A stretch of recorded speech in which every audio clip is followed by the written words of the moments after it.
Piriformis and sciatica trigger points. Do they even exist? It's a very common question, right? And concern. It's sort of all the rage, if you will, right? Lots of myofascial release, tennis balls, other spiky objects, foam rolling, trying to do whatever you can to loosen the tightness in your back, butt, or leg. But the problem always seems to come back. So are you barking up the wrong tree? Are you doing all these treatments and you're not actually solving the problem?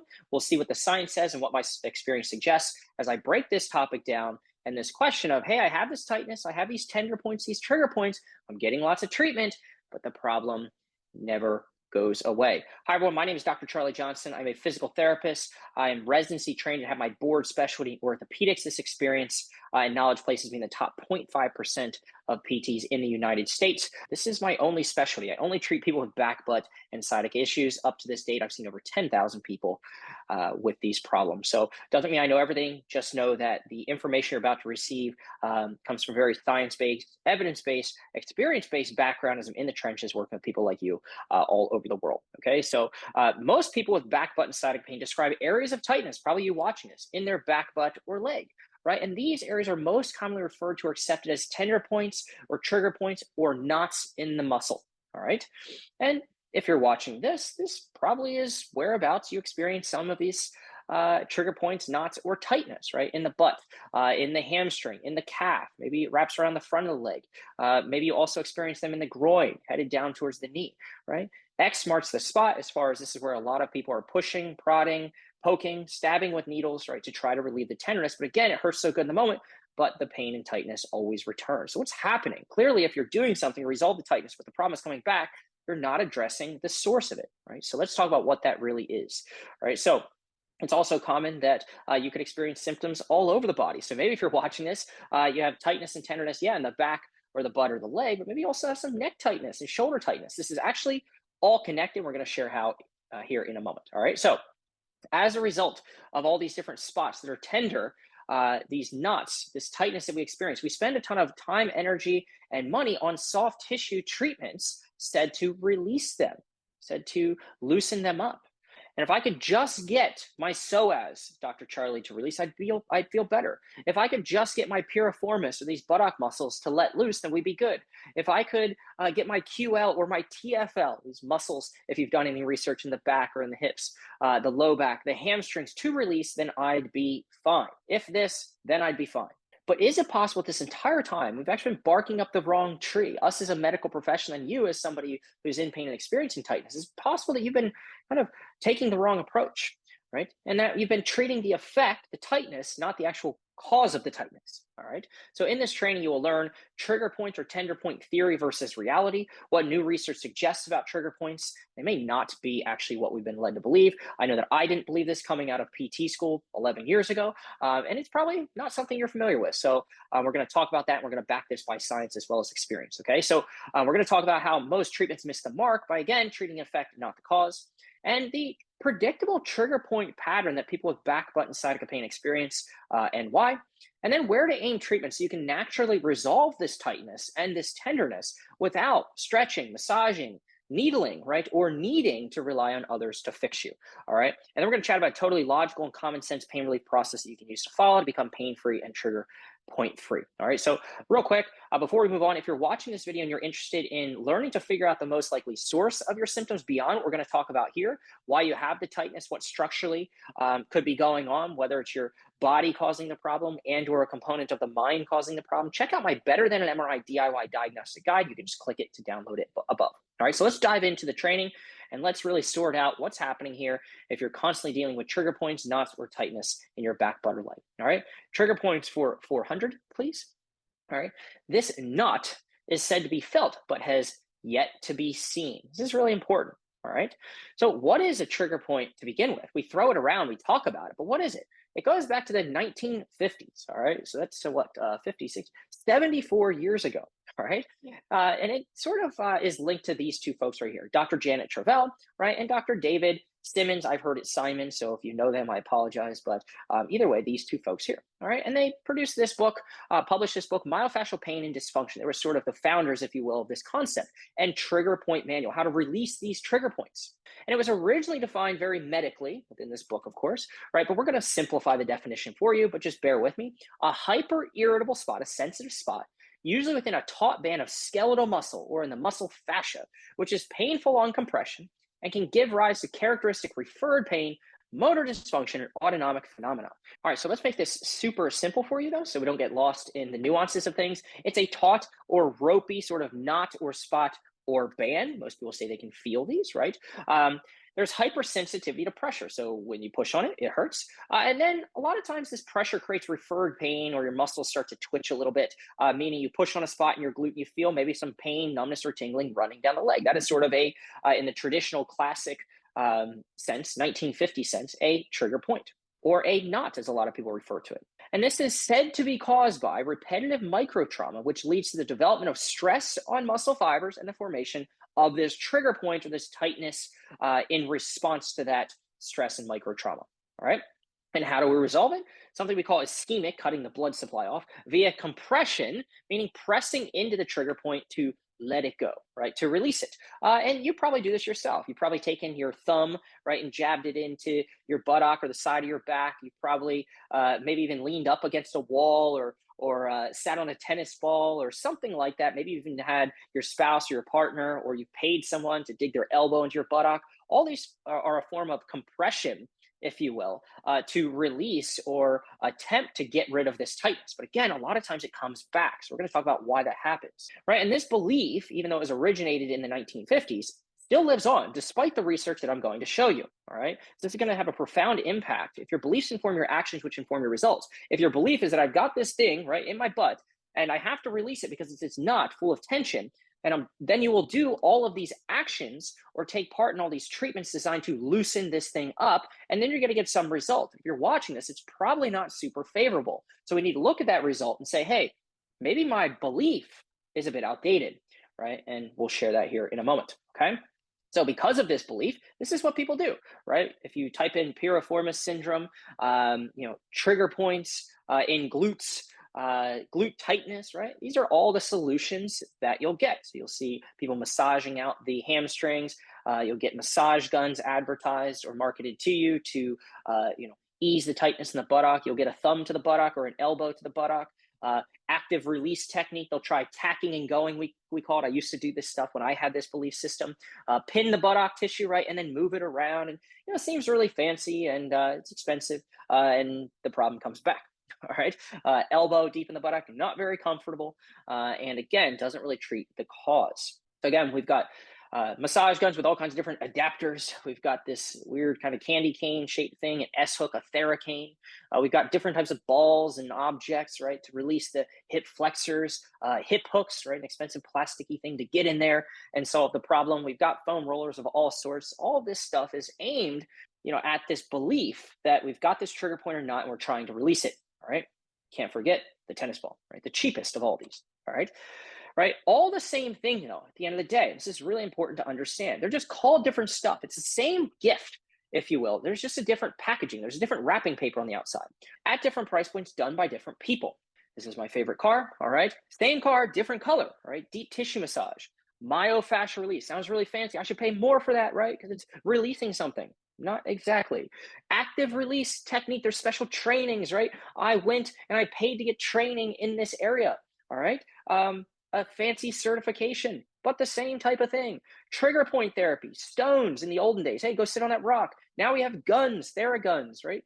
Foam rollers, canes, Theracanes, balls, all kinds of them, cupping, scraping, Graston, cross friction, all of this stuff. It's all the same thing, labeled as something or marketed as something else. But if you think about it, it's all just a form of lengthening via compression in disguise with the goal of trying to get rid of or release these knots, tension, tender points, trigger points. All right. So for example, deep tissue massage, tennis ball, A and B represents a muscle, if you will, right? And the length of that muscle, the resting state. But if you lay on your belly and someone digs their elbow into it, then you are lengthening A to B. You're stretching that out. Imagine A to B was a rubber band. When you bowstring or push down on it, you're going to stretch it out. Right now, if you flip over, instead of relying on someone or paying someone to dig an elbow into your buttock, right, you just sit on a tennis ball, you're getting the same effect. There's nothing different there. There's nothing magical. All right, you're just lengthening point A to point B. All right, all a form of lengthening via compression in disguise. So is it possible all along, again, we've been treating the symptoms, the effect, not the cause? That we bought into the dogma and failed to update or challenge the narrative of what we're really dealing with here and how we can best solve it. And that's why all these treatments hurt so good in the moment and offer temporary relief, but the problem, the tightness, the stiffness, the tension always comes back. Still to this day, there is no agreed upon imaging modality to clearly identify trigger points. Isn't that interesting? So it's a thing that lots of people poke, pull on, talk about, charge money to kind of fix, right, and base their treatments around, but no one has really seen or clearly identified these things. Sort of like the UFO, right? They're out there, but we've never seen them. Or maybe you have. Do they exist or do they not exist? So all of this, despite research, which suggests trigger points in the traditional 1950 muscle knot sense, may not even exist. Very important for you to continue watching this. Again, if you've tried lots of stuff, you're trying to get rid of these trigger points, you're trying all kinds of different treatments to release the tension in your body, but it's not working. Now, look, in all fairness, these people are very smart. All right. So I commend them for their contribution to the profession, if you will, to the understanding of what's happening. In all fairness, the trigger point hypothesis has evolved with science. And it suggests that trigger points may be way more than just taut bands in the muscle, if that at all. Right? Research actually suggests that while the so-called trigger point pain seems to be coming from the muscle, it's probably not. You see here, there's some more recent research. We have many other things that have looked at the historical perspective or understanding of trigger points. Is this knot, right? This thing within the muscle. And now we're starting to change that with science and time, then and now. So look, if it's not coming from the muscle, Dr. Charlie, you're telling me I've been trying all this stuff, and you're right, it's not really working, then where is it coming from? Your sensitive nervous system. Let this be the shift in your recovery. This understanding that it's not necessarily a muscular problem. In fact, we have very little evidence to suggest that. We talk about it, but we haven't actually identified these things. And instead, we have more evidence to suggest that a sensitive nervous system is causing the sensitivity you experience in your muscles, in your skin, in the tissues of your body. So let's talk about this. This is going to be a game changer for you, okay? So we've got two parts to the nervous system. Big picture here. We've got the CNS, which is the central nervous system, outlined there in orange, right? So the brain and then the spinal cord. And then we have the PNS, the peripheral nervous system, in green, all right? And again, these are the two sort of wings, if you will, of the nervous system. And when the central nervous system becomes hypersensitized, we call this central sensitization. If you're constantly living in a state of fight or flight, or if you've been trying lots of different things, you're constantly stimulating the nervous system, then you can start to amplify the signals that your brain is experiencing. The signals are the inputs from your body. The alarm becomes extra sensitive and it takes less to set it off, all right? On the other hand, the peripheral nervous system, so not your brain or your spinal cord, the peripheral nervous system, the branches off the main trunk, in this case, your sciatic nerve, for example, we see neurogenic inflammation, which is inflammation or irritation of the peripheral nervous system, which again can cause you to feel lots of tightness and tension in areas like the muscles. But the problem is actually due to sensitization of the nervous system. In either case, a sensitive nervous system is thought now to be the root of these trigger or tender points and persistent tightness. Okay. Let's start with the peripheral nervous system. Neurogenic inflammation. Again, we're talking about the sciatic nerve, if you will, as well as some other nerves, but the branches off the main tree trunk, not the brain or spinal cord. So neurogenic inflammation is defined as inflammation in the tissues, the skin, the muscles, things like that, hypersensitivity caused by a sensitive peripheral nervous system. So for example, sciatic nerve, L4, L5, S1, S2, S3, right? These are the branches, if you will, that make it up. That can cause you to feel sensitivity or tightness in muscles in which that nerve plugs into. The femoral nerve in the front, L2, L3, L4, they both share L4. So problem is here, sensitivity might be somewhere else. Wherever these wires plug into, whatever muscles, whatever area of the skin they supply, you can feel tightness, tension, and sensitivity in those regions. So let's just say you have a problem with L5. This is where you may feel trigger points or muscle knots. L5 issue, sensitive peripheral nervous system caused by a disc problem or something else, you might feel a pain in the butt. Why? Because this wire, as outlined in green here, this is the L5 sort of nerve in the sense of the muscles and the areas that it plugs into or controls, You might feel a pain in the butt. You might feel some tenderness in the outside of the hip, bursitis, because the L5 wire goes to the glutes on the outside of the hip. Maybe you feel it in the inner thigh. Maybe you feel it in the hamstrings. Lots of hamstring tightness is very common with L5 peripheral nerve issues. You might feel it in the IT band on the outside of the hip, maybe in the calf. Again, hip bursitis, outer glutes, even the front of the hip sometimes.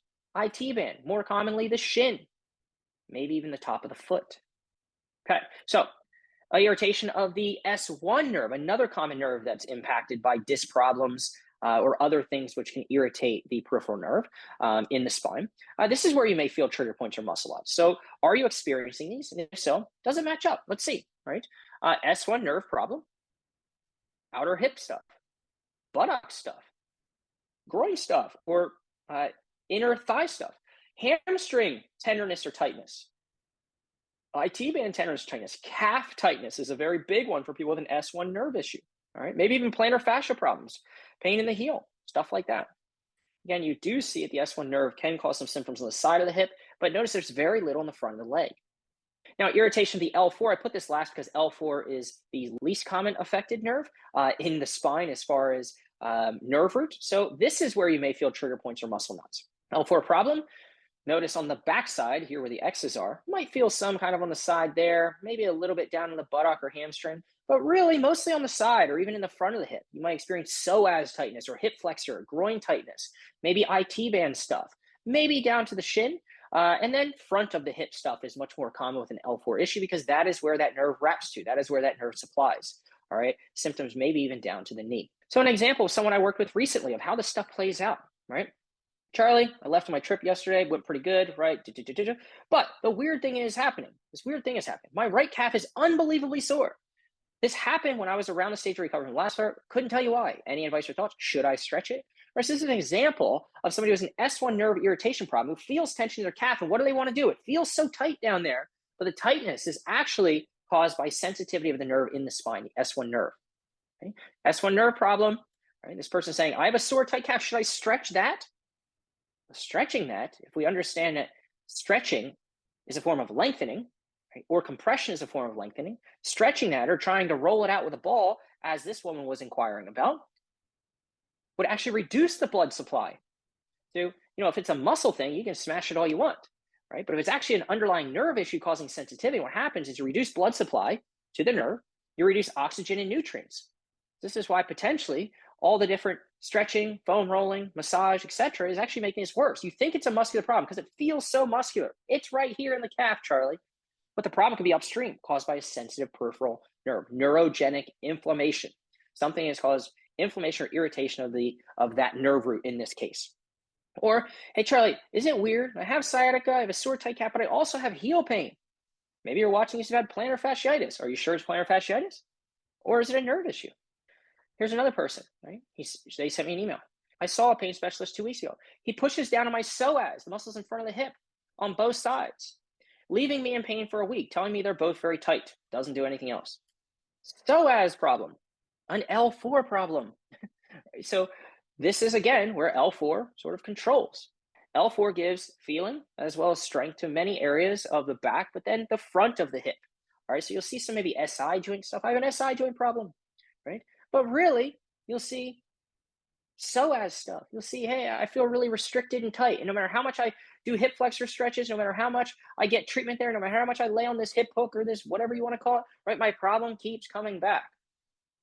So treating it there, treating the symptoms, not the source. Or maybe somebody's trying to go through your abdomen, push through your intestines, saying, hey, I can feel this muscle and we're going to release it. We're going to cure all your problems. I wouldn't recommend that. Are you treating the symptoms or are you treating the source? This is the stuff based off this belief system that we involve ourselves in because we believe, well, I've got this knot because it's very real and I can feel it. And so it is real, the sensation, right? But it may not be what you think it is. All I can think about is doing a hamstring and piriformis stretch to try to make it feel better. I get it. Makes sense. If the problem was actually the hamstring or piriformis, all this tightness, all these tender points, all these trigger points, but they're not. All right. And the evidence suggests that. L5 problem. You're going to say, hey, I got piriformis syndrome, I got buttock pain, and you're going to have this tight piriformis. You're trying to do figure four stretches, nerve glides, foam roll, hamstring stretches, sitting on tennis balls, etc. Tight hamstrings. Charlie, no matter how much I stretch my hamstrings out, it's just not working. Are you sure it's a hamstring problem then? If the hypothesis is that it's tight hamstring problem, then repeatedly lengthening it via stretching should resolve it, but it's not. And so the belief informed this action, which informed the result, which was not favorable. You have to change your belief. Could it be something else? Oh, I got bursitis. I got a shot there. It worked temporarily because what area of the body doesn't like steroids and numbing agent, right? But it just came back. Are you sure it's actually bursitis? Just because it hurts on the side of your hip doesn't mean that that's the problem. It could be an L5 sort of referred pain problem, a sensitive nervous system causing this tightness and these sensations on the outside of your hip. Again, L5 problem, you can see the red block or the yellow block there with the red writing, L5, that's where the problem is. Problem here. Treatment there. Treatment there. I've got pain in my butt. Oh, L5 supplies the hamstrings. I've got tightness in my hamstrings. So let's massage and let's treat the symptoms, not the source. The source is upstairs. It's an upstream problem, L5 problem in the back, causing a downstream effect, sensitizing all of the tissues in which it plugs in, such that you're getting many different diagnoses and treatments. You're treating the symptoms, not the source. And that's why it's not working. Trigger point here, problem here. Another example. Now, the central nervous system, we talked about the peripheral nervous system, but the central nervous system and something called central sensitization, where your nervous system becomes extra sensitive to inputs, can cause all sorts of issues. You might be watching this, you might say, hey, I've got pain in the butt and the back and the leg, but I've also got stuff in the shoulders. No matter how much I stretch my neck out, Charlie, the tension and tightness always comes back. I've got mid-back pain. I've got elbow problems. I got rotator cuff problems, right? The central nervous system is the CEO, which controls the ability to experience all sensations and tightness within the body. So meanwhile, you're getting treatment to the shoulder and the neck and the knee and the hip and the piriformis. What are the chances that you have all those different diagnostic labels and all this stuff is wrong with you? Wouldn't it be much more likely that one thing is causing all of it? In this case, central sensitization. Fibromyalgia, for example, is an example of this, central sensitization. The older, although I think it's changed now, the older criterion up to about several years ago, I believe, was based off tender points. You had to have 18 tender points in order to sort of fit the diagnostic criterion of fibromyalgia. All these different spots that you can see here in black. A very physical, when you touch this, it hurts. But here's the interesting thing. Again, these trigger points, these tender points have never been seen. You push on them, they hurt, so they're real. But it's a diagnosis of exclusion. All other structural and disease processes have been ruled out. It's not this, it's not this. We've done all the tests. You don't have some rare disease. You don't have this, you don't have that. We tried treating this, it didn't work, right? You've got fibromyalgia. So therefore, it is now assumed that fibromyalgia is caused by a sensitized central nervous system. The brain amplifying pain signals and making a bit of a mistake over time. Right? Doesn't mean it's not real. It means it's very real. But you could be watching this, and this central sensitization issue of the brain can show up all over the place. So maybe you don't have symptoms all over, but maybe you do. Maybe you just have it in one leg. All right? Maybe it starts on the right leg and then it goes to the left leg and then it goes back. Maybe symptoms shift around. Or maybe symptoms are all over the place. So some signs of your tightness, trigger points, and other symptoms may be caused by a sensitive central nervous system, include delayed pain. Maybe when you're doing something, you feel good in the moment. But guess what happens? Later on, you pay for it. You flare up. Right? If something was being damaged physically in your body, if there was an inflammatory response happening, you would notice it in the moment. But you don't. It's later. Delayed pain is a sign that your central nervous system is on high alert. Symptoms that move or shift around. Remember, they start on the right side and they go left side. And now it's on both sides. And I don't really understand, for random reason, symptoms come on and go away. You might have been given many different diagnoses because you've got all this tenderness all over the place. And you go to a doctor, to a specialist, and you want an answer. Well, guess what? If you seek, if you seek, you shall find. If you ask, then you're probably going to get an answer. Right? If you see the hip doctor, it's a hip problem. If you go to the back doctor, it's a back problem. So maybe you've given many different diagnoses. And if you've been given many different diagnoses, then it basically points to the fact that doctors can't agree upon what's going on, which means they probably don't know, right? Because it doesn't really fit in the bucket of what is considered common or normal, although it's much more normal than you think, right? It doesn't fit in their clinical pattern, but just because it doesn't make sense, things don't make sense for a reason. And the absence of a clear pattern often is the pattern, okay? Symptoms may be associated with stress, good or bad stress. New baby, financial stress, a death, right? Whatever, relationship stress, all kinds of different things can cause this stuff. Symptoms that improve with distraction. So maybe you're feeling symptoms right now, but at the end of the day, you go on vacation, let's just say for a week, and then all of a sudden your symptoms go away. Pain is a great preoccupier, a great protector. Maybe you remove yourself from the stressful situation, which is work or life. You change your environment. You now become preoccupied by being involved with things that you like to do versus things that maybe you don't like to do or feel burdened by. Sensitivity to light touch. This is another sign that the central nervous system might be causing this, constant tightness and trigger points. A woman recently in the program says, "Hey, wanted to share something. Some of the sensations I'm feeling in my butt and sacrum are being caused by the seam of my pants. Right? Once I pull the pants away from my skin, I don't feel a sensation anymore.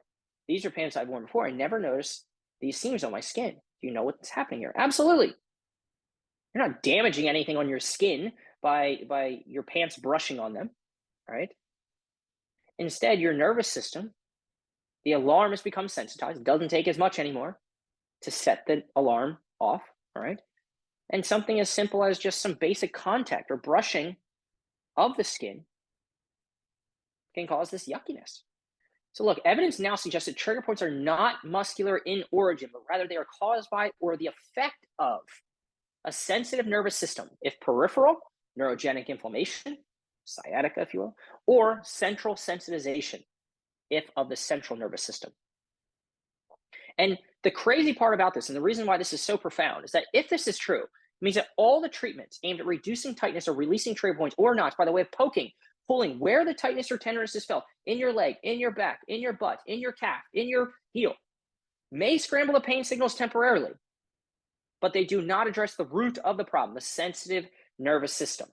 So now we need to shine our light away from, hey, I've got pain here, to let's look at the nervous system and let's approach it in a totally different way. And that's why your pain always comes back, okay? So you're the cat, right? You have this sensitive, either central peripheral nervous system as the most likely cause based off the science in my experience.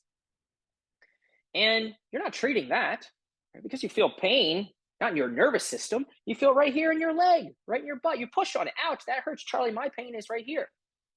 That's the tail. The tightness, the trigger points, the tender points. That's the effect of a sensitive nervous system. But you're treating the effect, and then the effect becomes the cause for more sensitivity in the nervous system, which creates more of an effect, more tightness, and more trigger points, which becomes more of the cause, etc.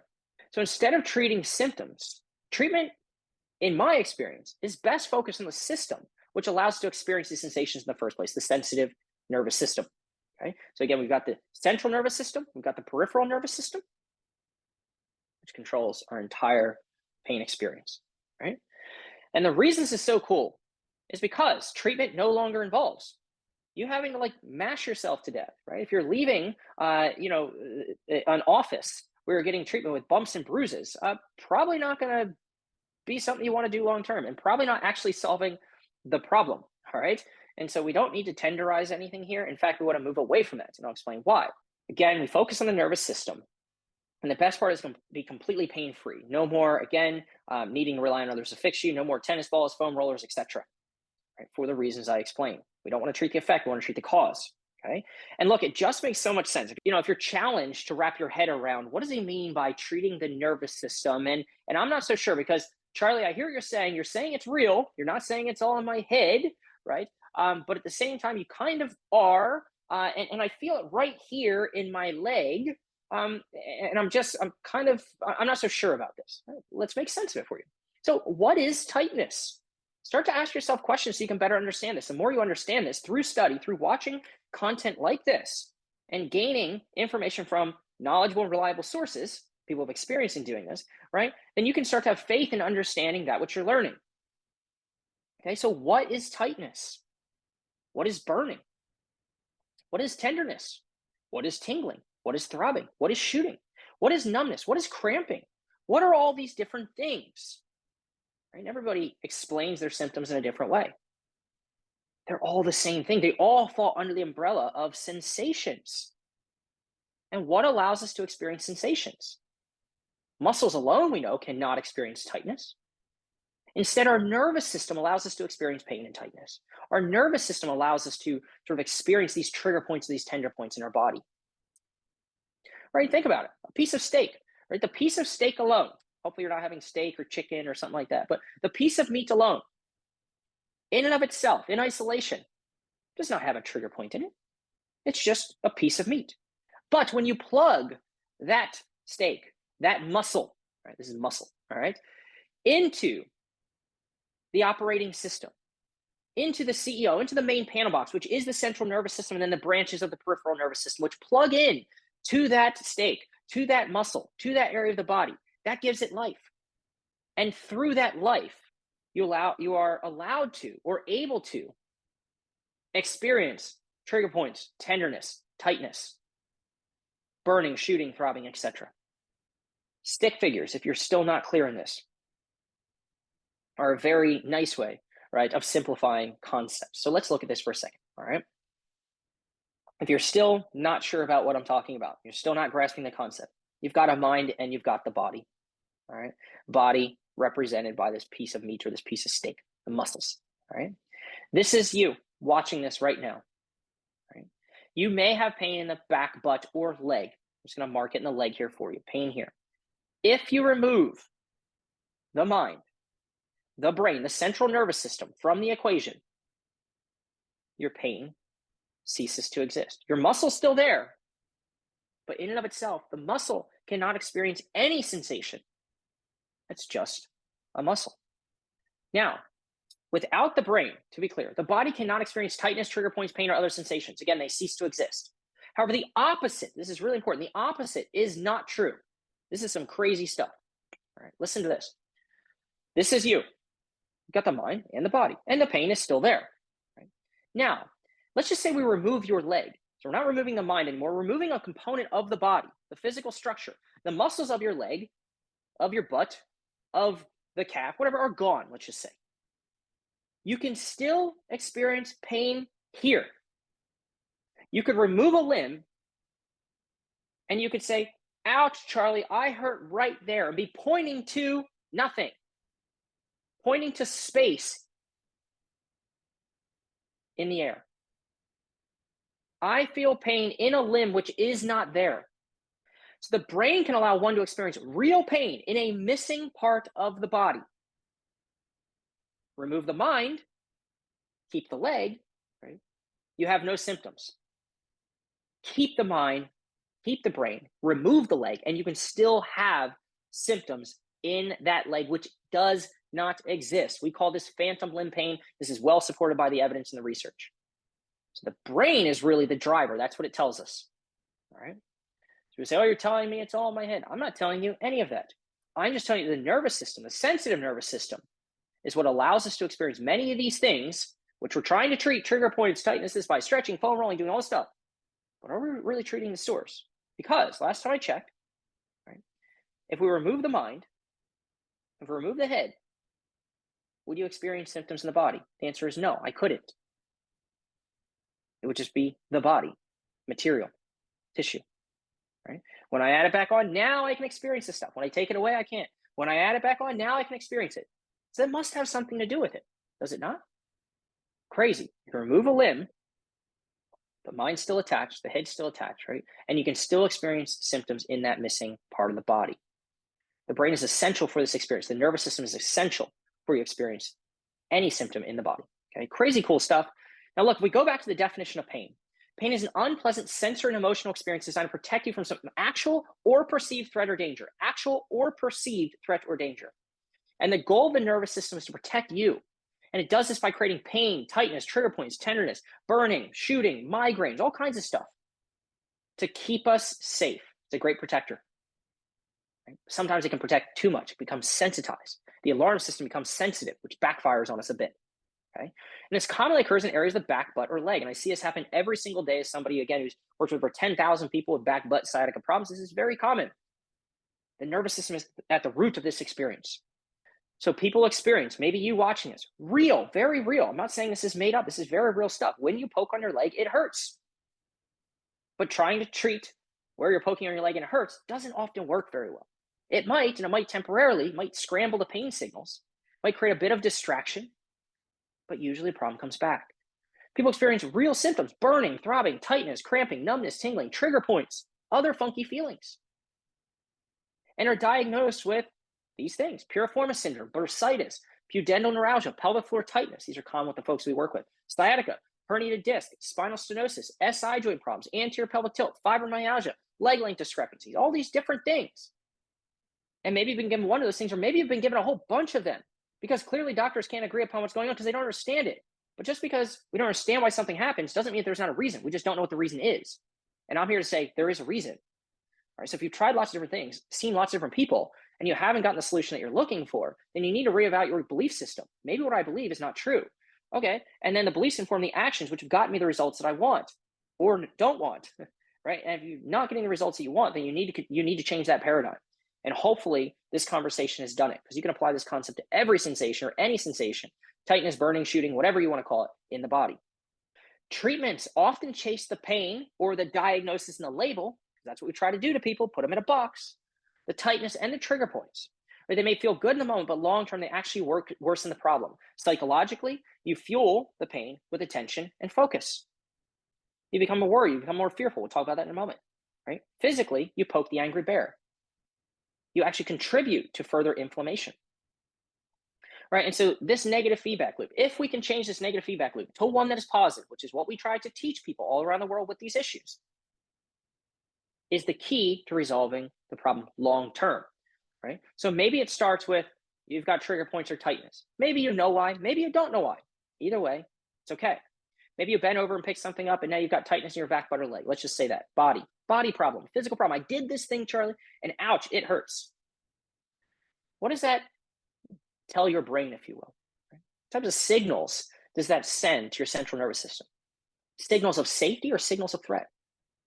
Signals of threat. What's wrong with me? This movement hurts. It never hurt before. I've got this tightness. What's going on? And because humans are naturally wired to problem solve and figure things out, that's what we do. And that's probably why you're here. You're in figure it out mode. And guess what? What does that send back to the body? Like a reverberation, right? Body is the instrument of the mind, right? Mind plays a tune. What's wrong with me? Freak out. Body becomes more at dis-ease, more tension, more knots, more tightness. Feedback loop, more worry, try harder, stretch more. There are people who stretch every hour on the hour. People who swear by the tennis ball. They carry it around with them. They have one in their car, they have one at home, they have one in the office. Right? And before you know it, you get stuck in this negative feedback loop, which is the pain experience, an experience of the brain and the body. Both are inputs. Now, the cool thing is they're both controllable. You have control of these things, which is why I'm passionate about teaching people how to resolve these problems. It's your pain. It was created knowingly or unknowingly. And at the end of the day, you're in a position of potential power because it's your experience. What if through this information, through this knowledge and having faith and understanding now what trigger points and tightness might be the result of, not what you think it was or thought it was potentially? What if now you're like, hey, I still hurt, right?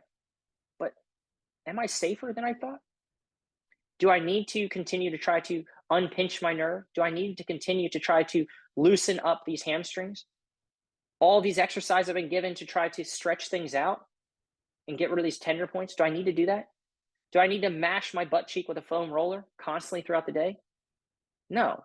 You're sore, the symptoms are there, they're very real. But if that belief, which is rooted in fear and constantly trying to fix out or figure out and fix, is not true, then you put yourself more at ease. Oh, I'm okay. I don't need to do as much. I don't need to go down that path. There's a different path. There's a different way that I could potentially solve this. There's a plan that could help me, for sure. Then there's less tension, less knots, less trigger points. The less you chase it, the less worry, the less anxiety, the less doubt, the more calm, the less soreness, the more safety. And before you know it, you flip a negative feedback loop into a positive feedback loop, and you're on your way. So we use yummy, safe motions of the body as an entry point into a sensitive nervous system. Peripherally, neurogenic inflammation, or centrally, heightened fight or flight response of the nervous system. We use motions that feel safe, that feel good, to improve that experience and deactivate, if you will, the nervous system. Okay? So we can use movement as medicine, and then we can restore safety to the mind by having faith in knowing what you're really dealing with. It's not maybe as much of a mystery as you thought. And all the things you have told you had wrong with you, You got to see the hip doctor for this. You got to see the back doctor for this. You see this person for that. You see that person for this. All that stuff that you've been chasing, all the symptoms that are moving around. You're trying lots of different things to solve the problem because now the tightness is here and there. And what the heck is going on? Everyone seems so confused. Let's stop the chaos. And now, in understanding what could be going on and having a newfound knowledge for the main driver of this thing, the one thing, not many different things that could be driving all of this. And if we can treat that, then that makes us feel more safe. There's confidence in knowing, there's security in knowing what we're dealing with and what we need to do moving forward. Right, we can down-regulate the perceived threat and danger to the nervous system, which is a bit overactive, which resolves the tightness, which resolves the sensations that we experience, okay? So if you're watching this, foam rolling, right? Hip hook, psoas release, foam rollers, tennis balls, massage guns, Theracanes, all this stuff, elbows to the buttock, right? Treating the effect, not the cause. What if I told you that you could just throw all that away? Would you feel more free? Would you feel like, wow, I don't have to do all that stuff? I could take back hours of my day in some cases by not having to do all that stuff? And the answer is absolutely, because it's treating the symptoms, not the cause. Central nervous system, peripheral nervous system, the driver of sensations, trigger points all throughout the body. We used to think that they existed in the very physical, muscular form. Now they still are very physical in the sense that they're real. When you push, it hurts, but they're likely due to a nervous system which has become overactive and or become irritated in some way, shape, or form. Right? Central, peripheral, and we can down-regulate the threat within the system or the inflammation, if peripheral, through education, through knowledge and understanding, through looking at things psychologically and reducing our reaction to symptoms, not trying to figure out or fix all the time. We can use movement as medicine. The goal with any medicine is never take more than you need. I think you would agree. Right? So movement or a pill, why do 10 different things? Instead, why not put your body more at ease by finding one thing that works for you? So you use this combo of mind and movement as medicine. It's very potent, especially if you've had tightness in the pelvic floor, in the buttock, down the leg, sciatica, back pain, right? That's just persistent, won't really go away. And you're looking for sort of a very well-rounded approach that you can use and actually learn a process step by step. So you're not just trying a bunch of random things to solve the issue. Right? This combo of things worked really well. And as I said before, this is my specialty, right? We definitely don't know everything about this. Life is learning, right? And the science continues to evolve. But at the end of the day, we work with people all around the world with back, butt, and sciatica issues. If that is you, we have developed a process. I call it the 4-step pain relief process that combines the best of the mind, the best of movement and the physical side of things, the psychology and the physiology, right? After traveling the world and working with many different specialists, we synthesize everything into one place so that you don't have to, right? And the process looks like this. Step 1, you cannot exercise a bad diet. Right? We optimize the healing environment first, mentally. Any fears, worries, concerns, beliefs that need to be broken. Hopefully one today was broken for you or challenged at the very least. Physically, habits, routines, things you just don't know you're doing that are potentially nicking the scab and keeping you from healing. Then, scan the body. We teach you to self-assess. You can't manage what you don't measure. Right? If you're going to try to monitor your blood sugar, you have to measure that. You're going to try to monitor your blood pressure. There's a device for that. How do we measure what's happening with the movement system and the pain or the tightness that we're experiencing? Because you're not measuring it, then how can you tell if you're moving in the right direction or not? Very systematic. The third step, mind and movement as medicine. Now that we've optimized the healing environment, now we can start to use specific inputs, movement as a pill, if you will, and begin testing things to find the 1 or 2 things that will work for you. Now, a lot of people think that's crazy. How can one motion help me within the confines of this process? If you believe that one pill can help reduce your fever or take your aches or pains away, why could one pill, one movement not do the same? We want to be systematic and scientific. This is the system, and within that, we're going to be scientific by testing things. How can you tell and identify immediately in the moment the thing that's going to help you motion-wise, the thing that's not going to do anything, it's going to be a waste of time, right? And or the things which you should avoid. There's a process for that. And then how do we kind of zoom out and look at this big picture, A to Z, get you back to life in a way that you feel confident. God forbid something pops up, you have all the tools, knowledge, understanding, and support that you need to resolve the problem long term. Okay, so this is the process that we created. If you're watching this video, hopefully this was useful. If you're interested in getting some help, working with a specialist like myself, go ahead, click the link below somewhere in the comments or the description. Again, we work with people all around the world.